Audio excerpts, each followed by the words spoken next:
Welcome to CMA पाठशाला। Hello friends, आज के इस वीडियो में हम करेंगे बिजनेस कॉम्बिनेशन के क्वेश्चंस हमारे सीएमए इंस्टीट्यूट के मॉड्यूल से। ठीक है, तो आइए स्टार्ट करते हैं। इलस्ट्रेशन नंबर 1 to 8 हमने पहले वाले वीडियोस में कवर कर लिया है। आज हम करेंगे इलस्ट्रेशन 9 से, लेकिन इलस्ट्रेशन करने से पहले हम एक छोटा सा टॉपिक पढ़ेंगे जिसका नाम है business combination achieved in stages. तो ये नाम से खुद बता रहा है कि हमें इसमें क्या करना है। A business combination achieved in stages, इसमें हम ये देखते हैं कि किसी भी बिजनेस को अक्वायर करते टाइम, जैसे हमने पहले पढ़ा था कि अगर हम कोई बिजनेस को अक्वायर करते हैं तो हम डायरेक्टली उसका 75% या फिर ऐसे कुछ परचेज कर लेते हैं। मोर देन 51% परचेज करने से क्या होता है कि हम उस बिजनेस का कंट्रोल अक्वायर कर रहे हैं। ठीक है, लेकिन इसमें हम देखेंगे कि हमने पहले 30% अक्वायर किया, फिर 40% अक्वायर किया, लाइक थोड़ा थोड़ा करके अगर हम किसी बिजनेस को शेयर्स को परचेज करते हैं और वो 51% से ज़्यादा हो जाता है फ्यूचर में, तो क्या होता है, उस पर हमारा कंट्रोल आ जाता है। ठीक है, तो आइए हम इलस्ट्रेशन के थ्रू देखते हैं। Illustration number 9, entity A acquired 35% of entity B in 2015 for 35,000. ठीक है, in 2016 fair value of shares of entity B is 42,000. Thus 7,000 reported under OCI. तो बोला है इसमें एंटिटी ए ने अक्वायर किया 35% ऑफ एंटिटी बी। ठीक है, तो 35% अक्वायर किया, तो इस टाइम पे तो कंट्रोल नहीं मिला ना हम लोगों को, क्योंकि 51% से ज़्यादा होना चाहिए किसी भी बिजनेस का कंट्रोल के लिए। ठीक है, तो यहाँ पे हम देखेंगे 35% अक्वायर किया गया है, कितने में, 35,000 में परचेज कंसिडरेशन 35,000। फिर उसका फेयर वैल्यू 2016 में कितना हो गया, 42,000। तो इसका मतलब गेन कितना का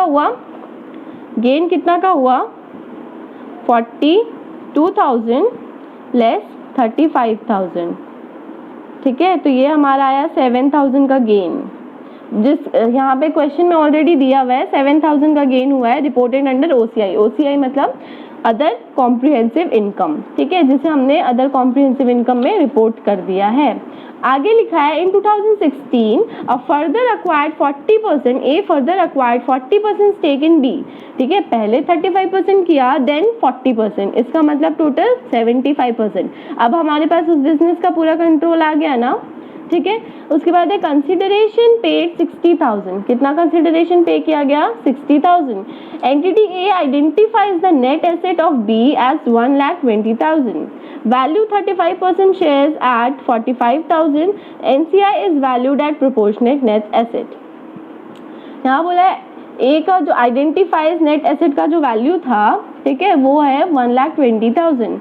ठीक है, और जो हम लोगों ने 35% पहले जो खरीदा था 35,000 में, जिसका फेयर वैल्यू 42,000 हम रिपोर्ट कर चुके थे, अब उसका वैल्यू हो गया 45,000। मतलब 42 हम लोगों ने कंसीडर कर लिया था, 45 हो गया, मतलब 3,000 का और प्रॉफिट हुआ ना। तो यहाँ पे हम रिकॉर्ड करते हैं। ठीक है, गेन फिर से हुआ हमें 45,000 लेस 42, क्योंकि 42 हमने रिपोर्ट कर लिया है, तो यहाँ कितना 3,000 का अगेन हम लोगों को गेन हुआ है। ठीक है, तो यहाँ पे हमारा टोटल ट्रांसफर हम कितना करेंगे, ये जो हमें गेन हो रहा है ये हम ट्रांसफर करेंगे P&L में। ठीक है, तो यहाँ टोटल जो हम ट्रांसफर करने वाले हैं, टोटल ट्रांसफर टू P&L। ठीक है, प्रॉफिट एंड लॉस अकाउंट, कितना आएगा 10,000। ठीक है, 10,000 को हम लोग क्या करेंगे, ट्रांसफर करेंगे P&L में। अब हम निकालेंगे गुडविल का अमाउंट। ठीक है, गुडविल का अमाउंट कैसे निकालते हैं हम लोग, जब हम लोगों को गुडविल का अमाउंट निकालना होता है तो हम क्या करते हैं, fair value of consideration given in the controlling interest. जो हमारा फेयर वैल्यू है वो लेते हैं। फेयर वैल्यू कितना दिया है, जो हम लोगों ने परचेज पहले तो हम लोग परचेज कंसिडरेशन लेते थे ना, तो परचेज कंसिडरेशन हमारा कितना था, यहाँ पे देखिए 60,000 है। उसके बाद जो 35,000 का था उसका कितना आएगा, 45,000। फेयर वैल्यू लेते हैं, परचेज कंसिडरेशन का हम लोग फेयर वैल्यू लेंगे। ठीक है, तो यहाँ पे 60,000 प्लस 45,000 है ना। उसके बाद कितना है, उसके बाद जो हमारा एनसीआई का वैल्यू आता है, एनसीआई का वैल्यू कितना आया, ये हमारा परचेज कंसिडरेशन है। हम लोग पहले वाले क्वेश्चंस में भी ऐसे ही करते थे, परचेज कंसिडरेशन प्लस एनसीआई। ठीक है, तो उसके बाद हम निकालते थे उसका गुडविल। ठीक है, तो NCI का वैल्यू हमारा कैसे निकलेगा, जो हमारा प्रोपोर्शनेट मेथड यूज़ करना है, यहाँ पे क्वेश्चन ने बोला है कि प्रोपोर्शनेट मेथड यूज़ करना है। तो हमारा नेट आइडेंटिफाइबल जो एसेट है वो है 1,20,000 का, ठीक है। उसका हमें लेना है कितना, हमारे पास 75,000 आ चुका है, तो अभी 25% आएगा। 25% कितना हो जाएगा 1,20,000 का, 30,000, ठीक है। तो ये आ गया हमारा, कितना आएगा सम करके 90 + 45 आ गया हमारा 135,000, ठीक है। लेकिन हम लोगों ने जो हमारा जो एसेट था, नेट आइडेंटिफाइबल एसेट जो था, नेट आइडेंटिफाइबल एसेट ये कितने का था 1,20,000, है ना। यहाँ क्वेश्चन में दिया है 1,20,000 का नेट आइडेंटिफाइबल एसेट है, फेयर वैल्यू दिया है, ठीक है। तो ये नेट आइडेंटिफाइबल एसेट हमारा 1,20,000 का था, हम लोगों ने पे किया 1,35,000। एक्स्ट्रा किस चीज़ के लिए पे किया, गुडविल के लिए। कितना पे किया 15,000, राइट। तो ये हमारा आ गया 15,000 गुडविल का अमाउंट। अब हम करेंगे इसका एंट्री। तो एंट्री कैसे करेंगे, इन्वेस्टमेंट अकाउंट डेबिट, ठीक है, जिसमें आएगा हमारा 3,000 का, मैं करके दिखाती हूँ। यहाँ आएगा हमारा इन्वेस्टमेंट अकाउंट डेबिट 3,000, ठीक है। OCI हमारा रिपोर्टेड था 7,000 का, ठीक है, जो हम ट्रांसफ़र करेंगे P&L में, ठीक है। ये आएगा हमारा 10,000 आया, ठीक है। उसके बाद हम करेंगे जो हमारा, जो हमेशा नॉर्मल एंट्री करते थे, नेट एसेट कितने का था, नेट एसेट 1,20,000 का। गुडविल कितने का आया 15,000। 2 कंसिडरेशन कितना पे किया 60,000 टू इन्वेस्टमेंट, ठीक है। पहले जो हम लोगों ने जो उसका परचेज किया था, पहले जो हम लोगों ने परचेज किया था ना, तो वो हम इन्वेस्टमेंट के लिए किए थे। हम लोगों ने उसे इन्वेस्टमेंट के तौर पे किया था। लाइक जैसे हम लोगों ने 35% अक्वायर किया था, तो वो हमारा इन्वेस्टमेंट था, वो हम लोगों ने अक्वायर नहीं किया था, उसको बिजनेस कॉम्बिनेशन उस टाइम पे नहीं था वो, है ना। उसके बाद इन्वेस्टमेंट कितना का किए थे हम लोग, अमाउंट है हमारा 45,000, ठीक है। फिर 2 NCI का वैल्यू कितना आया था, NCI का वैल्यू आया था 30,000, ठीक है। तो ये आ गया 30,000, ठीक है। क्या किया हम लोगों ने, net asset debit, goodwill debit, to consideration, to investment, to NCI, जो हम पहले भी क्वेश्चंस में करते हैं वही सेम चीज़ फॉलो किया हम लोगों ने इसमें भी, ठीक है। तो ये था हमारा question number, illustration number 9। Move करते हैं इलस्ट्रेशन नंबर 10 पे।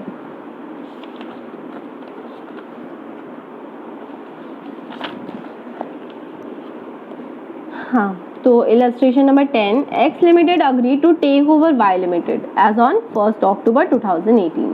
No balance sheet of Y Limited was prepared on that date. Summarized balance sheet of X Limited and Y Limited as at 31st March 2018 were as follows.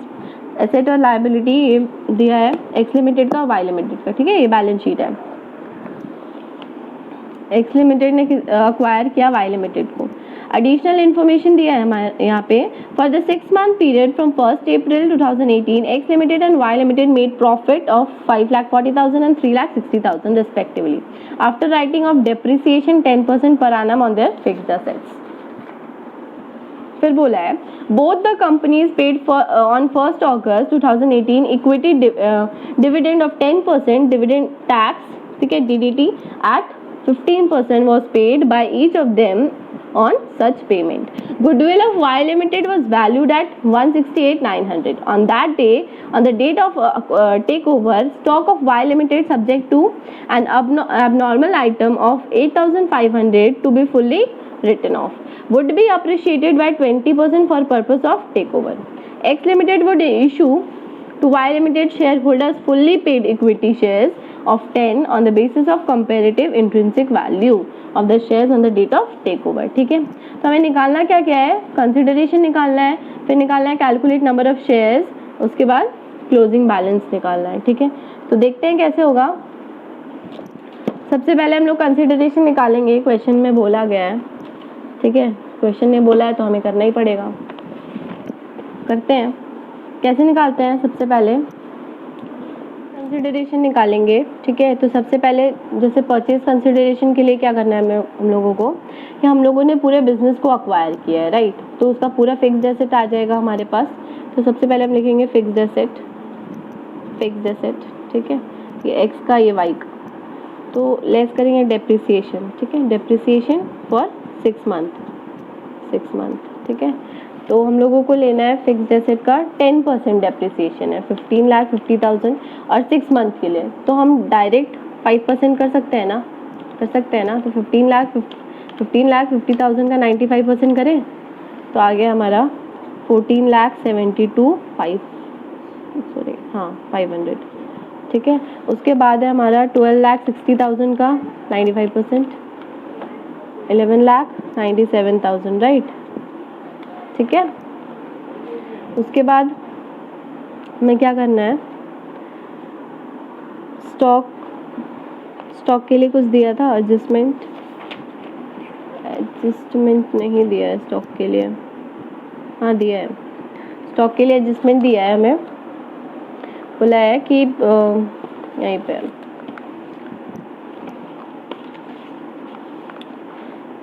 यहाँ पे लिखा है ना, stock of Y limited subject to an abnormal item of 8,500 to be fully written off, ठीक है। तो हम लोग क्या करेंगे, फुल्ली रिटन ऑफ करेंगे पहले। तो फुल्ली रिटन ऑफ करेंगे स्टॉक 381,500 लेस 8,500 हो गया। उसके बाद क्या करना है, 20% से अप्रिशिएट करना है, ठीक है। तो इसका 20% तो क्या हो गया, 447,600, ठीक है, 447,600। उसके वैल्यू के लिए तो कुछ नहीं कहा गया था।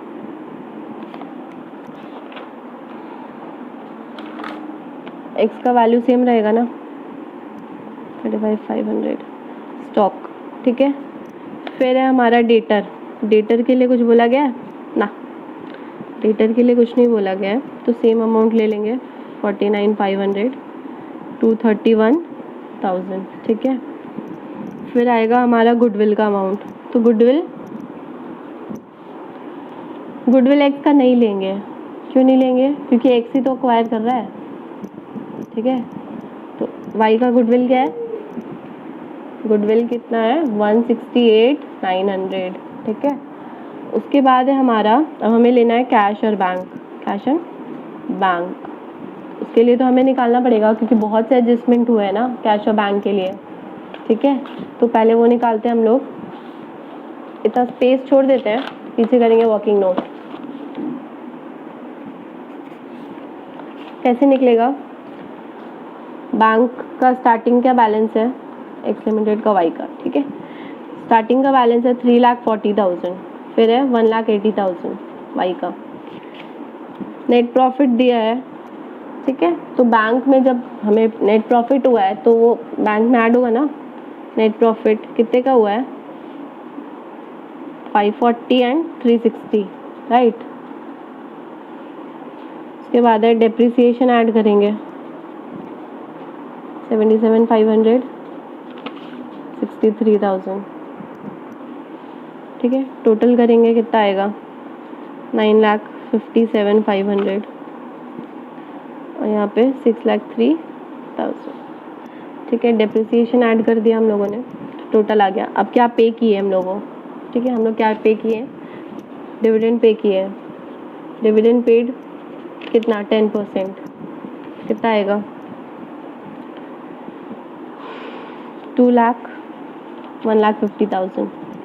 उसके बाद टैक्स पे किए DDT कितना परसेंट, 15%, 30,000। DDT का टैक्स वही होता है 15% ही होता है रेट,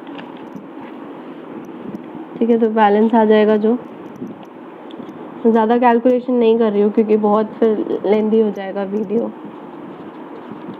ये सब कॉमन क्वेश्चन मतलब कैलकुलेशन था, ठीक है। तो ये मैंने किया। तो यहाँ पे हमारा कैश का बैलेंस आया, कैश एंड बैंक का, ठीक है। तो यहाँ पे ऐड करेंगे, कितना आया था 7,27,500, यहाँ आया हमारा 430,500, ठीक है। तो हमारा ये टोटल एसेट हो गया। टोटल एसेट कितना हुआ?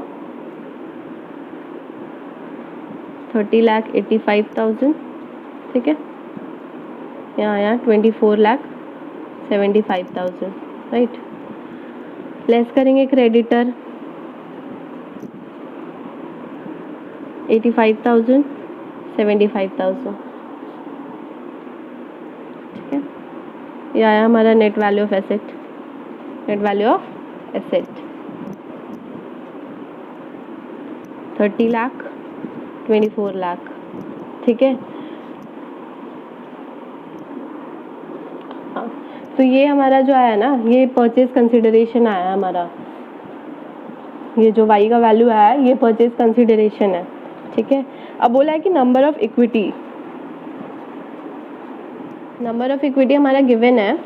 ठीक है, यहाँ क्वेश्चन में 20 लाख और 15 लाख ये अमाउंट दिया है, तो 10 रुपी ईच है, तो 2 लाख और 150 हो गया, 2 लाख और 1,50,000, राइट।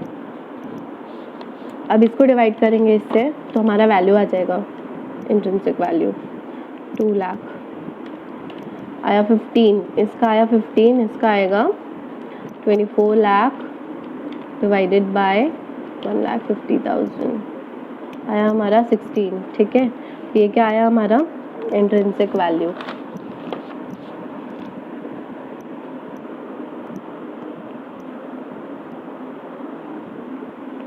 क्या आया हमारा इंट्रिंसिक वैल्यू, इंट्रिंसिक वैल्यू।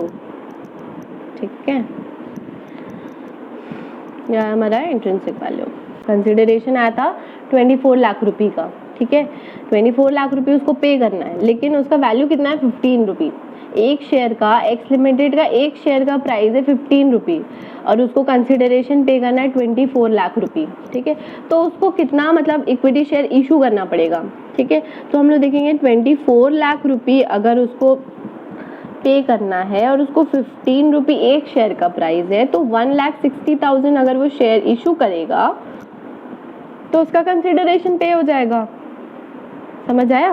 मतलब 24 लाख रुपए उसको पे करना है, एक शेयर का प्राइस है 15 रुपये।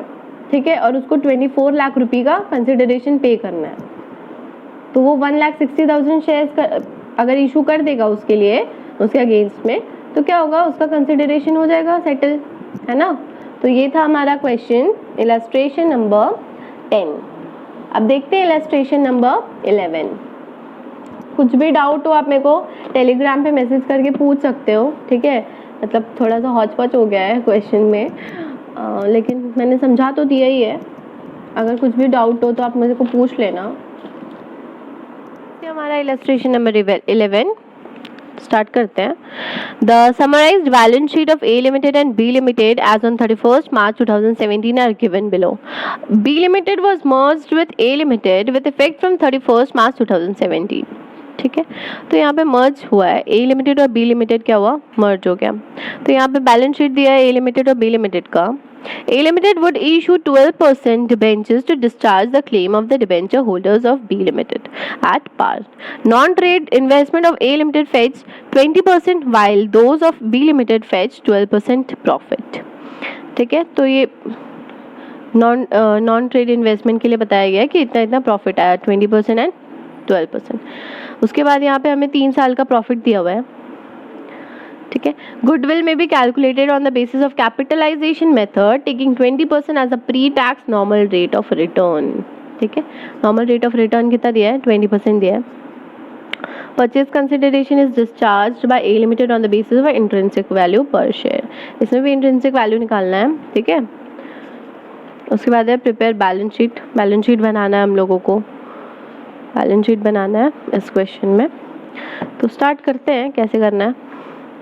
पहले तो बोला है कि कैपिटलाइजेशन मेथड यूज़ करना है गुडविल निकालने के लिए, है ना। तो गुडविल निकालने के लिए कैपिटलाइजेशन मेथड के लिए हमारे पास 2 मेथड होता है। ठीक है, एक होता है हमारा capitalisation of average method profit, ठीक है, एवरेज प्रॉफिट मेथड, और दूसरा होता है capitalisation of super profit method. ठीक है, तो हम लोग यूज़ करेंगे एवरेज प्रॉफिट मेथड। ठीक है, जिसका फॉर्मूला होगा capitalised value of the average profit, of the average profit, average profit less actual capital employed, employed. ठीक है, ये है हमारा गुडविल कैलकुलेट करने का formula. Capitalised value of the average profit less actual capital employed. तो सबसे पहले हम निकालेंगे capitalised value of average profit.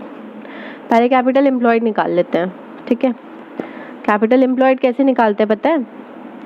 Capital employed निकालने के लिए हमें चाहिए total asset, total asset less current liability, है ना। तो हमारा टोटल एसेट कितना है, यहाँ दिया है। ठीक है, 17 लाख दिया है। ठीक है, तो हम निकालेंगे पहले कैपिटल एम्प्लॉयड, कैपिटल एम्प्लॉयड निकालते हैं। राइटिंग गंदी हो रही है, समझ नहीं आ रहा होगा, पता नहीं। तो हमारा टोटल एसेट कितना है, बैलेंस शीट के अकॉर्डिंग हम यहाँ लिख रहे हैं। टोटल एसेट दिया है 17 लाख और 7,80,000, 17 लाख और 7,80,000। ठीक है, तो ये हमारा बैलेंस शीट के अकॉर्डिंग है। लेस करेंगे प्रिलिमिनरी एक्सपेंस, एक्सपेंस, फिर non trade investment, less creditors, less 12% debentures, less provision for taxation, taxation आएगा उससे हमारा नेट कैपिटल एम्प्लॉयड। ठीक है, सेम को सोल्यूशन में दिया है तो इसमें कुछ डिफरेंस नहीं है। 11,20,000 80,000 और 5,30,000 आएगा हमारा। ठीक है, सेम, इसमें कुछ भी चेंजेस नहीं है। नॉर्मल जो हमारा बैलेंस शीट में दिया हुआ है अमाउंट, सेम हमें उसको कॉपी पेस्ट करना है यहाँ पे, तो इसीलिए। ठीक है, आगे हम निकालेंगे एवरेज प्रॉफिट। ठीक है, तो प्रॉफिट हमें 3 साल का दिया है ना, यहाँ पे दिया है ना।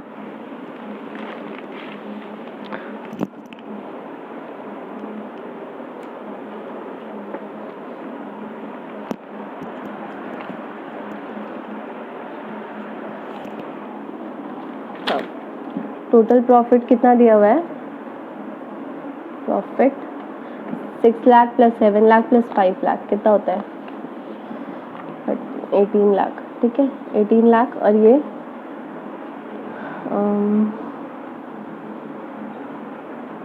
4 प्लस 6 लाख। ठीक है, उसके बाद हमारा इसे एवरेज प्रॉफिट निकालेंगे। एवरेज प्रॉफिट क्वेश्चन में दिया था, यहाँ पे फॉर्मूला में है ना कि क्या निकालना है हम लोगों को, capitalised value of the average profit. तो एवरेज प्रॉफिट निकालना होगा। एवरेज प्रॉफिट कैसे निकलेगा, 18 लाख डिवाइडेड बाय 3 कितना आएगा, 6 लाख, इसका 2 लाख। ठीक है, आगे एवरेज प्रॉफिट। अब इन्वेस्टमेंट लेस करेंगे, प्रॉफिट से इन्वेस्टमेंट का, income from investment, income from investment. तो ये आएगा हमारा कितना का इन्वेस्टमेंट है, 1,50,000 का 20% कितना आएगा, 30,000, और ये 50,000 का 6,000। ठीक है, कैसे आया, 12% आया। ठीक है, 50,000 का 12% 6,000 और 1,50,000 का 20% 30,000। ठीक है, क्या है हमारा एवरेज इनकम कितना आया, 5,70,000, ये 1,94,000। ठीक है, अब जो हमारा कैपिटलाइज्ड वैल्यू, हमें कैपिटलाइज्ड वैल्यू निकालना है। ठीक है, तो 5,70,000 डिवाइडेड बाय 20%। क्यों, क्योंकि कैपिटलाइजेशन का जो वैल्यू दिया हुआ था वो था 20%। तो एवरेज जो हमारा ये वैल्यू आया 5,70,000, 5,70,000 डिवाइडेड बाय 20%, तो कितना आएगा, 28,50,000। ठीक है, और इसका आएगा 9,70,000। ठीक है, ये क्या आया हमारा, कैपिटलाइज्ड वैल्यू, कैपिटलाइज्ड वैल्यू। ठीक है, और हमारा नेट कैपिटल एम्प्लॉयड कितना आया था, एम्प्लॉयड 11,80,000, 5,30,000। तो गुडविल का अमाउंट, गुडविल कैसे निकालते थे, capitalised value minus net capital employed. तो ये दोनों को लेस करेंगे तो 16,70,000, 4,40,000, ठीक है, 4,40,000 गुडविल का अमाउंट आ गया। ठीक है, क्या किए, कैपिटलाइज्ड वैल्यू निकाले, नेट कैपिटल एम्प्लॉयड निकाले, दोनों को लेस कर दिए, capitalised value less net capital employed. ठीक है, तो उससे क्या आया हमारा गुडविल। क्यों, क्योंकि बोला गया है क्वेश्चन में कैपिटलाइजेशन मेथड यूज करने के लिए गुडविल के लिए। ठीक है, उसके बाद हम निकालेंगे इंट्रिंसिक वैल्यू। इंट्रिंसिक वैल्यू हम लोगों ने पहले वाले क्वेश्चन में भी निकाला, तो वो कैसे आएगा, कैपिटल एम्प्लॉयड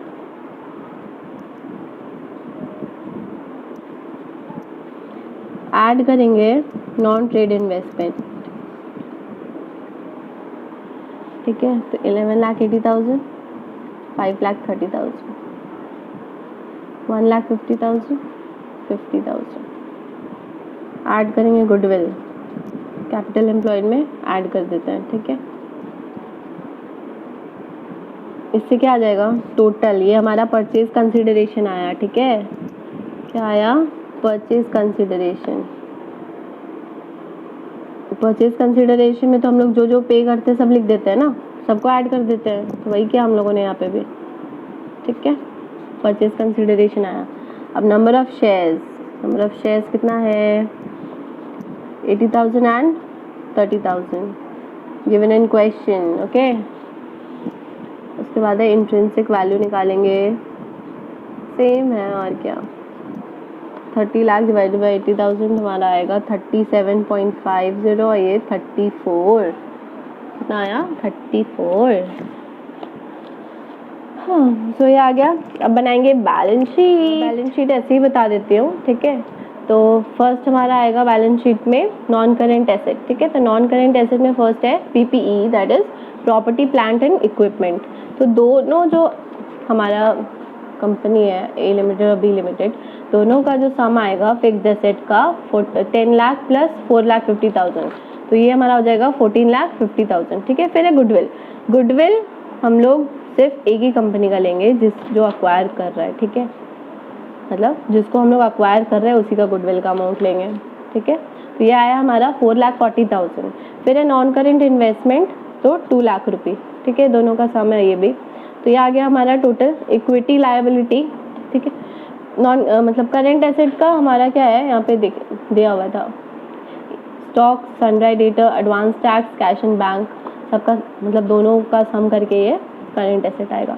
फिर है इक्विटी एंड लायबिलिटी। तो इक्विटी कैसे निकालेंगे, जैसे हम लोगों को 80,000 इक्विटी शेयर्स A का है। ठीक है, और B को कितना पे करना पड़ेगा।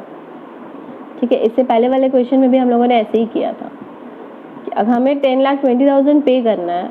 ठीक है, तो अगर हमारा अमाउंट है 10,20,000, अगर हम मतलब हमारा प्राइस है 37.5, ठीक है, और हमारा परचेज कंसिडरेशन है 10,20,000, 10,20,000 डिवाइडेड बाय 37.5 करेंगे तो 27,200 आएगा। सी हियर 10,20,000 डिवाइडेड बाय 37.5, तो आया हमारा 27,200 प्लस 80,000, कितना आया 1,07,200। टोटल शेयर्स कितना हो गया 1,07,200। ठीक है, तो इक्विटी में वही आ जाएगा 1,07,200 इंटू 10, तो वो हमारा आएगा इक्विटी का अमाउंट 10,72,000। फिर अदर इक्विटी, अदर इक्विटी में क्या क्या आ जाएगा, security premium, P&L, general reserve. ठीक है, लेस करेंगे प्रिलिमिनरी एक्सपेंसेस रिटन ऑफ, तो हमारा अमाउंट आ जाएगा 10,78,000। ठीक है, फिर हमारा करंट लायबिलिटी, तो वो तो सेम एज क्वेश्चन होगा। तो ये था हमारा इलस्ट्रेशन नंबर 11। नेक्स्ट क्वेश्चन हम नेक्स्ट वीडियो में करेंगे। आज के लिए इतना ही है। ठीक है, so thank you, bye bye.